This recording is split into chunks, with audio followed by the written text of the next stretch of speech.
ধন্যবাদ আপনাকে। আমাদের শিক্ষা মন্ত্রণালয়ের সাথে ডিসিরা, ইউনো সাহেবরা প্রতিনিয়তই তাদের উপর আমাদের নির্ভরশীল হতে হয়।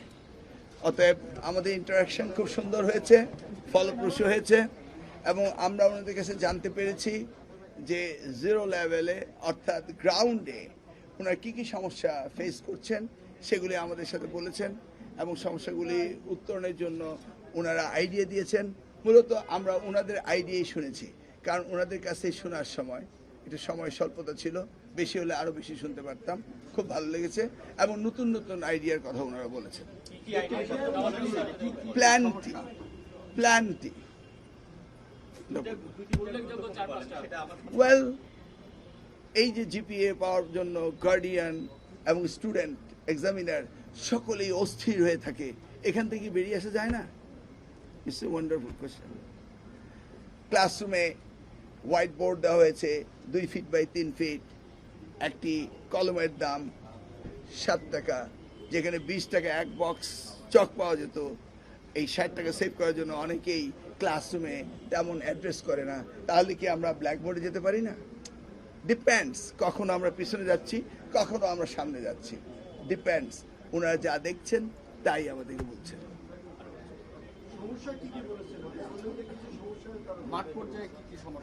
খেলাধুলার মাঠ নেই, তারপরে এক্সামিনেশন হল নেই।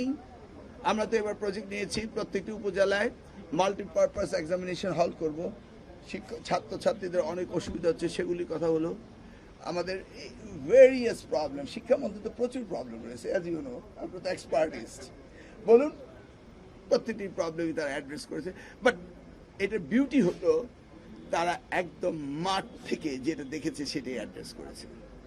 আপনারা তো বিনামূল্যে জুতা, ব্যাগ, পোশাক দেওয়ারই করেছেন। এই বিষয়ে কোনো কিছু তাদের বলেছেন? এই প্রক্রিয়াটা কিভাবে হচ্ছে, বাস্তবায়ন কিভাবে হবে, বা তারা এই বিষয়ে কোনো কিছু বলেছেন? না, ওনারা বলেছেন যে শিক্ষার্থীরা অ্যাট্রাক্টেড না, স্কুলে আসতে চায় না, তারা আনন্দ ঘন স্কুল চায়, যেটা আমাদের মাননীয় প্রধানমন্ত্রী আমাদের এজেন্ডার মধ্যে রেখেছেন। হ্যাঁ, লার্নিং উইথ জয় আমরা ক্লাস 4-এ দিয়েছি, 6-এ দিয়েছি। তারা তাদের লেখাপড়া কম্পিটিশনের কথা বলেছে, সেগুলি তো আমরা করছি। কারিকুলামের কথা বলেছে, সেগুলি আমরা করছি। মাননীয় প্রধানমন্ত্রী মিড ডে মিলের কথা বলেছেন, তারা একই কথা মিড ডে মিলের কথা বলেছে।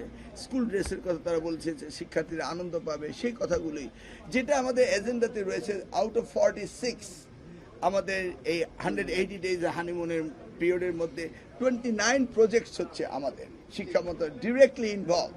আদারগুলিও আমাদের ইনভলভ। বন মন্ত্রণালয় তারা বৃক্ষরোপণ করবে, সেটাও আমাদের দ্বারাই হচ্ছে।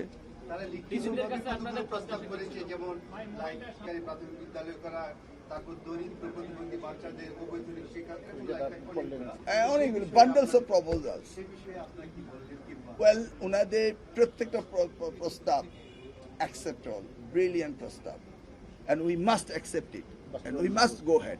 আমার কাছে প্রশ্ন হলো, বিগত দিনে এই ডিসিরাই তো প্রশ্ন রেখেছিলেন, কেন এগুলি হলো না? সেই প্রশ্নটা আমার কাছে। বিগত দিনেও তো তারাই ডিসি ছিলেন, 1 বছর আগে তারা ছিলেন না, তখনও তারা বলেছেন, বাট নোবডি অ্যাড্রেসড ইট। আজকে আমাদের মাননীয় প্রধানমন্ত্রী ক্ষমতা আসার আগেই, দায়িত্ব পাওয়ার আগেই তিনি এই এজেন্ডা এগুলি রেখেছেন। বিভিন্ন সাবজেক্টের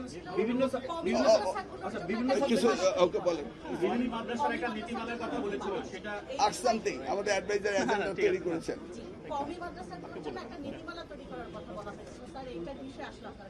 ওকে, আমি কওমি মাদ্রাসার তাদের প্রতিনিধির সাথে আমরা বসেছি, এবং তাদের ইকুইভ্যালেন্সি ডিগ্রি যেটা হওয়া সেটা আমরা কথা বলেছি, এবং তারা তাদের সলিড নাটশেল প্রস্তাব দিবে যে কোন লেভেল হচ্ছে এসএসসি, কোন লেভেল ইন্টারমিডিয়েট, কোন লেভেল ডিগ্রি, এবং কোন লেভেল দাওরা। এই বিষয়ে আমাদের তার সাথে কথা হয়ে গেছে। 3 দফা আমি মিটিং করেছি। অফকোর্স আমাদের এজেন্ডা রয়েছে এখানে। বললেন, এটা কি কওমির সাথে সাধারণ শিক্ষার সেটা ইকুইভ্যালেন্টের কথা বলছেন? স্ট্যান্ডার্ডাইজ করা, যেমন দাখিল এসএসসি, আলেম এসএসসি, ফাজিল ডিগ্রি, কামেল মাস্টার ডিগ্রি, ওদের শুধু দাওরাকেই বলা হয় মাস্টার ডিগ্রি।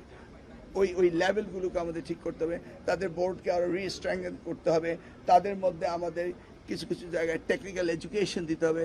ইনডিড তারা যা চায় সেটা আমরা করতে রেডি। আমরা চাই না তারা আলাদা থাকে। স্বতন্ত্র মাধ্যমিক শিক্ষা অধিদপ্তরের গঠনের কোনো প্রস্তাব পেয়েছেন? আমরা মাথাবাড়ি কোনো প্রশাসন বাড়াতে চাই না। আমরা জাতিকে শিক্ষিত করার জন্য তাদেরকে অ্যাড্রেস করতে চাই। প্রশাসন নিয়ে আমাদের চিন্তা নেই। আমাদের চিন্তা হচ্ছে শিক্ষকদের কিভাবে আমরা মানসম্মত করব, আমরা কারিকুলাম কিভাবে অ্যাড্রেস করব, সেগুলির দিকে আমাদের অ্যাটেনশন। মাননীয় মন্ত্রী, আপনার দিক থেকে সরাসরি কোনো নির্দেশনা ছিল কিনা ডিসিদের প্রতি? ওয়েল, আমি বলেছি যে আমার মনে হয় যেখানে যাই সেখানে ডিসিরা মনে হয় যেন আমি যে সুরে কথা বলতে চাই তারা সেই সুরে কথা বলে। এবং আমার মনে হয় যে ডিসি আমাকে বলে, স্যার আমি তো প্রমোশন পেয়ে বেরিয়ে মানে ঢাকা চলে আসছি, আমি বললাম আমার মন্ত্রণালয়ে আসুন। আমার মনে হয় এই 64টি ডিসি তারা যখন জয়েন্ট সেক্রেটারি 64 জন আমার মন্ত্রণালয়ে আসুক, শিক্ষা মন্ত্রণালয়, এটা আমি চাই। কারণ তাদের সাথে যে সম্পৃক্ত শিক্ষা মন্ত্রণালয় এটা অত্যন্ত নিবিড় এবং প্রত্যেকটি ডিসি তারা শিক্ষাকে অ্যাড্রেস করতে আনন্দ পায়। মাননীয় মন্ত্রী, সারা দেশে বিভিন্ন কোর্সে পরীক্ষা হবে, এসএসসি পরীক্ষা, সেক্ষেত্রে তো ডিসিদের অনেক সহযোগিতা দরকার। এ ব্যাপারে আপনার আসলে এই বিষয়ে তাদের না, পরীক্ষা তো হবে একক প্রশ্নে এবং ডিসি তো সহযোগিতা করেই, এটা তো বলার না, এটা তো তারা তো ওনারা তো আমাদের সহযোগিতা করেনি। বিভিন্ন সাবজেক্টে শিক্ষকদের অগ্রগতিলতা নিয়ে একটি প্রস্তাব ছিল ওনাদের, সেটা হিন্দু ধর্মে, মুসলিম ধর্মে বা লাইব্রেরিয়ান, এগুলো নিয়ে একটি প্রস্তাব ছিল। হ্যাঁ, এগুলি আছে আমাদের। প্রথমত হলো 32,500 হেডমাস্টার মামলার কারণে আটকে আছে, সেটাকে আমাদের এই গ্রিড লক থেকে বেরিয়ে আসতে হবে। আসার পর আমরা সেখানে প্রাইমারিতে 32,500 নিতে পারবো। অপরদিকে 14,300 যেটা লাস্ট গভর্নমেন্ট তড়িঘড়ি করলো সেটাকেও আমরা ডিসিপ্লিনে নিয়ে আসতেছি, সেটাকেও আমরা আস্তে আস্তে নেব। এরপরেই আবার 32,500 শিক্ষক নিয়োগ দিতে হবে। আবার অ্যানাদার 15,000 প্রাইমারিতে রয়েছে, 77,000 আমাদের শিক্ষক নিয়োগ দিতে হবে পাবলিক সিস্টেমে, 7,000 নিয়োগ দিতে হবে আমাদের গভর্নমেন্ট হাই স্কুলেতে। Huge number. কতদিনে এই প্রক্রিয়াগুলো? as soon as possible. আমরা পিএসসির আশায় ছিলাম, পিএসসি আমাদেরকে যদি না দিতে পারে তাহলে আমরা ইমিডিয়েটলি ডিসিশন নিব যে আমরা স্পেশাল কোনো পরীক্ষা নিতে পারি কিনা। কারণ আমরা তো শিক্ষক ছাড়া শিক্ষা প্রতিষ্ঠান চালাতে পারবো না, এটা তো আমরা সকলেই বুঝি। আর এদিকে তো আমাদের কোনো বাজেটের তো ঘাটতি নেই। মাননীয় প্রধানমন্ত্রী তিনি আমাদের জিডিপিতে বাজেট বাড়িয়ে দেওয়ার প্রতিশ্রুতি দিয়েছেন। এখন আমরা তো সেইভাবে প্রজেক্ট তৈরি করতে হবে, সেইভাবে আমাদের কাজ করতে হবে। আমাদের প্রচুর সুযোগ রয়েছে শিক্ষায় কাজ করার। আপনার প্রাথমিক শিক্ষক যারা নতুন হবু নিয়োগ হবে তাদের জন্য কিছু শর্তারোপ করার কথা আপনি বলেছেন, এবং সেটা কি ধরনের হতে পারে এবং কত দ্রুত আপনারা করার চিন্তা ভাবনা করছেন, কি হতে পারে বিষয়টা? বিষয় হচ্ছে শিক্ষকতা করবে, সেই শিক্ষকতা করার জন্য তাদের যে যোগ্যতার ভিতরে যে প্রশ্ন উঠেছে সেখানে কোনো ঘাটতি আছে কিনা সেটা আমরা দেখব। ধরুন তাদেরকে জয়েন করার পরে আমরা টিচার্স পিটিআইতে পাঠিয়ে দেব, সেখানে তারা ট্রেনিং নেবে এবং সেই জায়গায় যদি তারা ফেল করে তাহলে তারা শিক্ষক হতে পারবে না। আর তারা সরকারি বিধিতে যেটা রয়েছে যে 2 বছর যদি তারা সাকসেসফুলি তারা চাকরি করতে পারে তখন আমরা তাদেরকে পার্মানেন্ট করব। সব কিছুই দেশের শিক্ষার ভালোর জন্যই আমরা করব, খারাপ ইন্টেনশন তার আমাদের নেই। আপনারা তো চান সঠিক ব্যক্তির এই শিক্ষকতা আসবে নাকি? নিয়োগ তো হয়েই গিয়েছে, পরীক্ষা হয়ে গিয়েছে, এখন আমরা প্রসিডিউর মেনটেন করছি। বিনিয়োগপত্র আপনি সেক্রেটারি আসেন, দেখি কয়দিন পরে ফাইলটা কোথায় যায়। আমি বলছি অতি শীঘ্রই। অতি শীঘ্র বলতে আপনি কি শুনতে 24 আওয়ার্স? Is it possible? 14,300। ওকে, আমরা কাউকে বাদ দিচ্ছি না, যদিও তড়িঘড়ি করে করা হয়েছিল। ধন্যবাদ।